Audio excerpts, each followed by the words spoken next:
Bakı metropolitenində son 16 ildə ilk dəfə intervalın azaldılmasına nail olunub.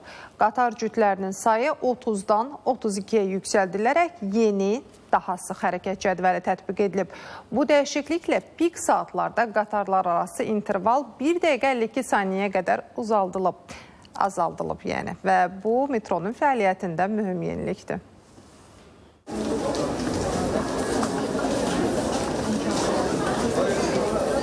Bakı metropoliteni iş günlərində təxminən 740 minə yaxın sərnişinə xidmət göstərir. Qatarlar gün ərzində artan tendensiya ilə xəttə çıxarılaraq pik saatlarda sayı 30 cüt təşkil edirdi.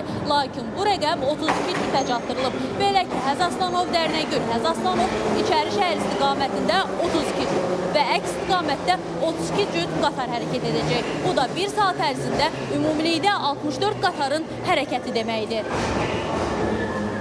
Hər saatda əlavə 4 qatar dövrəyə girmiş olacaq və hər qatarın 1600 əlavə sərnişin götürdüyü nəzərə alsaq, yeri rəqəmsal proqram təminatdan keçid almışıq. Artırılmış qatar sayına uyğun olaraq maşinistlərin işə cəlb olunması və mövcud maşinistlərin təlim məşqləri keçirilməsi həyata keçirilmişdir. Gün ərzində səhər və axşam pik saatlarda, yəni cəmi 3 saat ərzində stansiyalardan əlavə 4 qatarın keçməsi sayəsində 19 min sərnişin daşınması imkanı yaranıb. Bu isə illik hesabla 5 milyon sərnişinin daşınması deməkdir.